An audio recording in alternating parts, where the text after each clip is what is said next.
안녕하세요. 즐거운 이야기를 통해 수학의 재미를 찾아보는 수다학입니다. 아이들이 즐겨보는 스포츠 경기를 함께 보면서 대화를 이어가다 보면 수학 공부하는 학습 효과도 얻을 수 있다고 하는데요. 예를 들면 리그와 토너먼트의 차이가 무엇인지, 우리가 응원하는 팀이 이길 수 있는지, 이런 얘기를 하다 보면 결국은 확률과 관련된 얘기를 할 수 있게 된다는 거죠. 자녀와의 대화가 매우 중요하다고 많이들 강조하는데요. 웬만하면 자녀의 관심사에 맞는 이야기를 꺼내서 좀 효율적인 대화법을 이어가시면 좋을 것 같습니다. 자, 오늘도 전문가 선생님들과 함께 즐거운 수학 이야기 시작해 볼게요.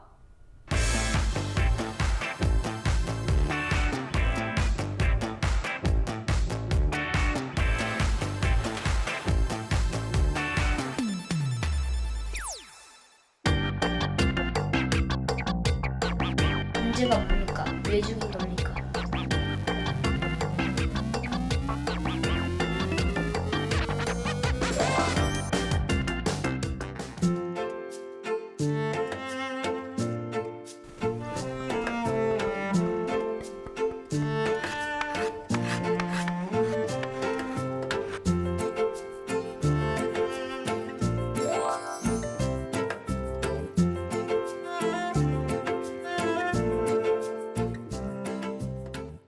세상에는 다양한 음악이 있잖아요. 그런데 우리 이리 씨는 클래식 음악을 좋아하나요?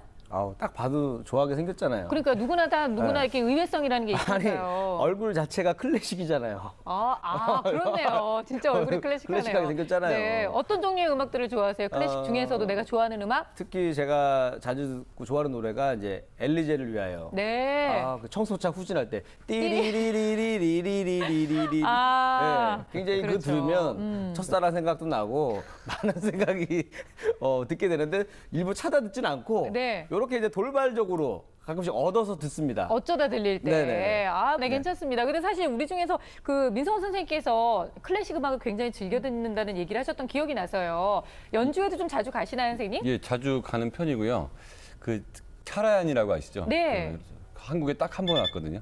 그때 제가 그 표를 사가지고 대학교 2학년 때 갔던 기억이 있는데 그때가 85년도니까 그 당시에 등록금이 한 35만 원 할 때인데 좌석이 하나가 20만 원이었어요. 그런 그 아름다운 20만 추억이 원을 그 부모님께 타서 가셨나요? 아니면 아르바이트 저 가셨나요? 그때 알바 과외를 많이 했었기 때문에 수학 과외를 특히 많이 했었죠. 수학 과외를 역시 수학에 모신 이유가 바로 그 때문이고 이렇게 해서 수학이랑 연결이 되네요. 그렇습니다. 수학과외로 항상 우리는 모든 걸었다. 것을 수학하고 연결을 해야 되니까요. 네. 저도 그렇게 많이 그 연주회를 직접 가서 듣는 편은 아니지만 어쩌다 이렇게 가보면 정말 집에서 듣는 것과 차이가 정말 많이 나더라고요. 그렇죠. 네. 특히나 현악기라든지 이런 소리들 또 전체적인 하모니 이렇게 보면은 참 좋다라는 거 알 수 있습니다. 음악 얘기를 해서 그런지 모르겠는데 굉장히 조금 부드럽게 네. 얘기를 해주시고 용어도 굉장히 좀 있어 보이는 용어도 오늘따라 아닙니다. 좀 많이 쓰시는 것 같아요. 그러니까요. 띠리리리하고는 좀 많이 차이가 나는 그렇게 했는데 너무 다르네요. 정말 클래식 연주회 같은데 아이들을 직접 데리고 가면요. 되게 느끼는 바가 달라요. 악기에 대한 호기심도 많고 정말 직접 그 현악기 소리를 들으면 막 감동이 불러일으키나 봐요. 그렇죠. 네. 질문도 굉장히 많아지고 그거에 대한 수업 효과도 좋거든요. 그래서 어떤 분이 이제 전문가가 말씀을 한번 해주셨는데 우리나라 초등학교에서 음악 시간에 다루는 음악들이 전자음을 녹음한 거래요. 그런데 외국은 전부 다 실제로 그 현악기들을 연주를 해서 네. 그 음을 녹음해서 아이들한테 준다고 하더라고요. 그래서 직접 들려줘야지 음감도 기르고 정말 아이들에게 좋을 수 있다고 대단히 안타까워하셨거든요. 네. 근데 직접 데려가서 들려주니까 다르더라고요. 그 효과를 그렇죠. 알겠더라고요. 우리는 아이들 어떤 것이든지 악기의 학원을 보내면 악기의 어떤 기능적인 면만을 굉장히 많이 가르치게 되는 경우가 있는데요. 지금 말씀하셨던 정말 마음을 울리는 그런 음악들 많이 좀 들려줬으면 하는 생각이 들어요. 자, 오늘 파인드 매스에서는요. 이렇게 우리의 심금을 울리는 악기, 현악기 제작자를 만나보려고 합니다. 그 현악기 하면 이 줄이 있는 악기들이잖아요. 그렇죠. 바이올린이나 기타나 첼로처럼 이렇게 줄이 달린 건데, 근데 제가 알기로는 이런 악기 만드는 일이 굉장히 힘든 거로 알고 있거든요. 네, 그래서 저희가 또 파인드 매스에서 준비를 해봤죠. 그리고 미리 살짝 말씀을 드리는데요. 정말 이 현악기를 제작하는데 어마어마한 수학의 원리가 숨겨져 있습니다. 지금부터 만나보시죠.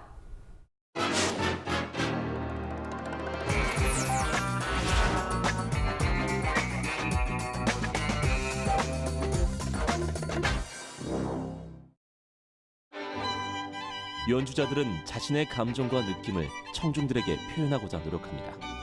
아름다운 음악으로 말이죠. 그래서 연주자에게 음악을 연주하기 위한 악기는 정말 중요한데요. 악기는 자기 자신을 표현하는 도구이자 삶의 반려자와도 같기 때문입니다. 음악을 연주할 때 연주자들의 표현력도 중요하지만 악기의 소리에 따라 연주가 달라지기 때문에 악기에 민감할 수밖에 없는데요. 완벽하고 정교하게 만들어진 악기일수록 많은 연주자의 사랑을 받습니다. 그럼 이렇게 아름다운 소리를 내는 악기를 만드는 사람들은 누구일까요? 오늘 파인드매스에서는 소리의 영혼을 담는 현악기 제작자를 소개합니다. 네, 현악기 제작자는 영어로 바이올린 메이커라고도 하는데요. 바이올린족이라 하는 바이올린, 비올라, 첼로를 비롯해서 기타, 하프 등 현이 달려있는 모든 현악기를 만들 수 있는 제작가를 바이올린 제작가다 이렇게 표현할 수 있습니다. 현악기를 제작하는 모든 과정은 단 한 과정도 소홀히할 수 없습니다. 그중 가장 기본이 되는 것은 재료를 선택하는 것인데요. 어떤 나무를 썼느냐에 따라 소리의 기품이나 울림, 음색이 다르기 때문입니다. 현악기는 말 그대로 줄을 통해 음을 내는 악기를 말합니다. 우리나라의 현악기로는 아젠, 거문고, 가야금 등이 있고 서양의 현악기는 기타, 첼로, 콘트라베이스, 하프 등이 있는데요. 오늘은 바이올린의 제작 과정을 살펴보려고 합니다. 벌써 작업에 푹 빠져있는 제작자, 집중하는 눈빛이 날카롭습니다. 지금은 바이올린 헤드를 만드는 중인데요. 다른 작업들도 중요하지만 제작자가 특별히 헤드를 만드는 작업에 더 열중하는 이유가 있답니다. 황금 비율에 의한 나선형 구조를 볼 수 있는데요. 모든 그 건축을 포함한 예술에서 우리가 볼 수 있는 가장 아름다운 구조가 이 황금 비율의 나선형 구조라고 합니다. 그래서 이 바이올린의 헤드도 지금 이 어떤 바이올린 헤드의 스크롤도 황금 비율에 맞춰서 저희가 지금 작업을 하고 있는 것입니다. 바이올린을 만들 때 깊은 소리를 위한 여러 원리가 사용된다는 것은 쉬이 생각할 수 있지만 아름다움을 위한 요소도 고려된다는 사실은 놀라웠는데요. 실제로 바이올린은 겉보기에는 간단하지만 70여 개의 부분이 정교한 계산에 따라 조합된 매우 수학적인 악기입니다. 때문에 대부분의 악기가 시간이 지나면서 그 성능이 끊임없이 개선되고 있는 반면 바이올린은 300년이 지난 지금도 오히려 연구의 대상이 되고 있습니다. 그 헤드에 만든 스크롤의 그 황금 비율은 굉장히 아름다움을 위한 황금 비율이고요. 반면에 이 지금 황금 비율은 소리를 내기 위한 황금 비율입니다. 그래서 만일 제작가가 그 아름다움에 관한 황금 비율을 살짝 놓쳐도 사실 소리에는 큰 영향은 없지만 이 소리에 관한 황금 비율은 만일 놓치게 되면 소리에 큰 영향을 주는 굉장히 중요한 부분이라고 할 수 있습니다. 바이올린의 도면 속에는 아름다움이나 소리를 위한 황금 비율 등의 다양한 비밀들이 숨어 있습니다. 태생 자체가 수치와 비례를 적용한 부분이 많은 바이올린이기 때문에 아주 작은 1mm의 차이도 용납할 수 없습니다. 당연히 바이올린 제작의 도면은 매우 중요하겠죠? 현악기 제작자는 그런 수학적인 원리에 따라 바이올린을 만든다는 것입니다. 훌륭한 제작자일수록 황금 비율의 중요성을 알고 법칙에 가깝도록 바이올린을 제작하는데요. 미와 소리, 그 어느 것 하나도 모자라지 않도록 말이죠. 그 외에 악기를 깎는 거나 칠을 하는 거나 줄을 다는 등 다른 제작 과정에도 깊은 소리를 위한 특별한 원리가 필요하답니다.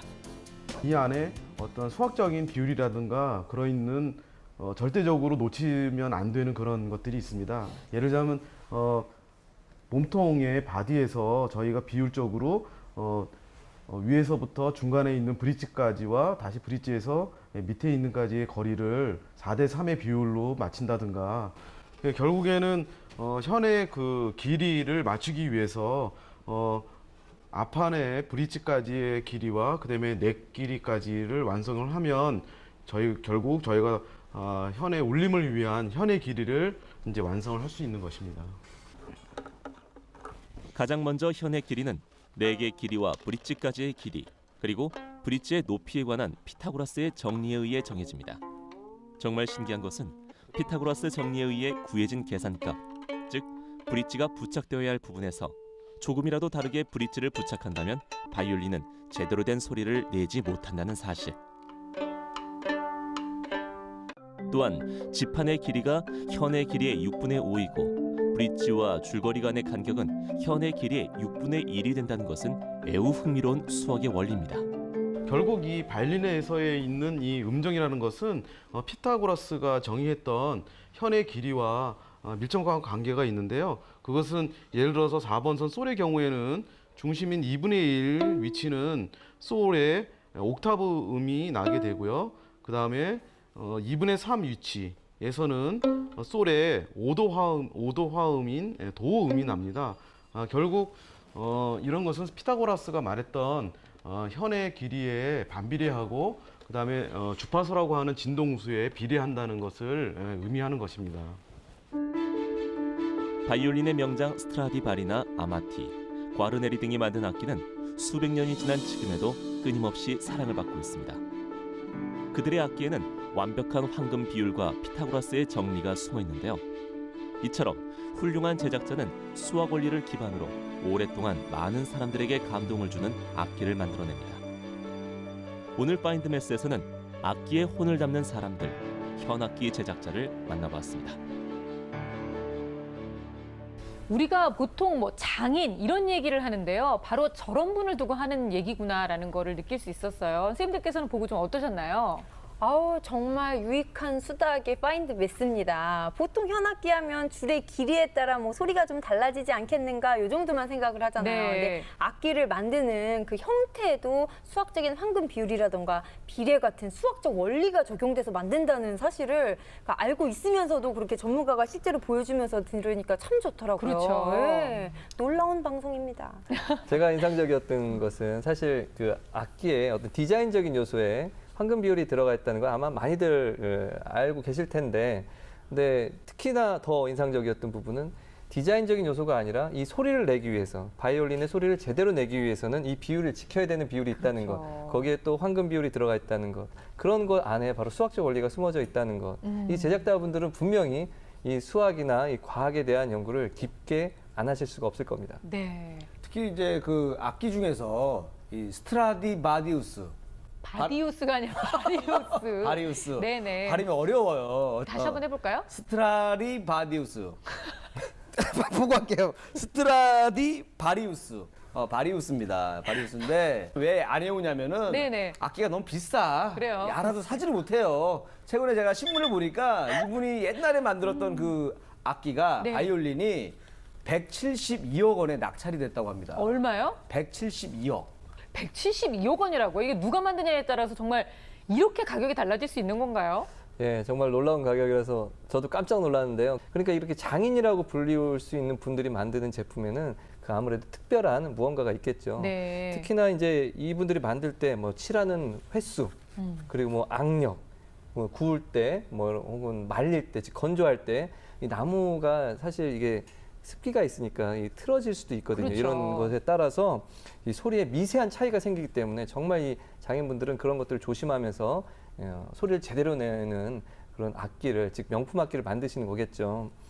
얘기를 듣다 보니까 저 또 갑자기 궁금한 게 하나 생겼는데요. 아니 우리 이리 씨는 수학 얘기할 때 별로 궁금한 게 없더니 또 악기 얘기하니까 이렇게 궁금한 게 많네요. 왜냐하면 또 이 악기 하시는 분들이 예쁜 분들이 많아요. 그죠? 우리는 오늘 악기 연대생. 만드시는 분 얘기를 하고 그렇죠, 있거든요. 그렇죠. 네. 악기 켜는 분들은 언제 할지 모르겠는데 일단 그래서 관심이 많은데 네. 특히 이제 현악기를 보면은 다 줄로 돼 있잖아요. 근데 그 줄을 같은 줄인데도 소리가 다 다르게 나거든요. 네. 그래서 그 원리가 좀 궁금해요. 그러니까 기타 줄이든 현악기 줄이든 이게 팽팽하게 있고 이 진동에 따라서 이 소리가 나는 건데, 진동이 빠르면 고음이고 느리면 저음이 되죠. 그러니까 네. 가는 줄은 고음이 나오고 굵은 줄은 저음이 나오는데, 그걸 반으로 딱 눌러버리면 이 진동수가 더 빨라지게 돼 있죠. 그러면 한 옥타브가 올라가는 거예요. 그래서 어느 지점을 누르냐에 따라서 도레미파솔라시도가 나올 수가 있는 거고, 이거를 처음 발견한 사람이 피타고라스입니다. 오. 피타고라스가 피타고라스 정리 있잖아요. 그죠? 네. 그런 것만 잘하는 줄 알았더니 악기에도 관심 많아요. 그래서 이분이 또 돈 되는 건 다 하셨던 것 같아요. 옛날부터. 아마 피타고라스 관련된 네. 책을 읽어보면 네. 아마 깜짝 놀랄 겁니다. 정말 다양한 분야를 정리를 많이 했는데요. 네. 특히 이 음악에도 관심이 많았습니다. 그래서 음이 어떤 관계를 이룰 때 조화로운 소리가 나는가를 연구를 했는데, 방금 말씀하신 대로 이 줄에 반을 눌렀을 때 한 옥타브 높은 소리가 난다든지, 그리고 3분의 1을 줄이면 완전 오도 관계의 음이 난다든지 3분의 1을 늘리면 또 오도 관계가 있는지 완전 오도 관계를 알게 되겠고 또 4대 3의 비율을 통해서 완전 4도의 음을 또 찾아서 조화로운 소리를 많이 찾았거든요. 네. 예, 그렇게 해서 사실은 그 이전에도 분명히 그런 것들이 있었을 텐데 그런 것들 집대성한 그런 측면이 있죠. 피타고라스 학파들이. 그래서 그런 것들, 즉 유리수 비율을 가지고 있는 그런 비율들을 순정률이라고 불러요.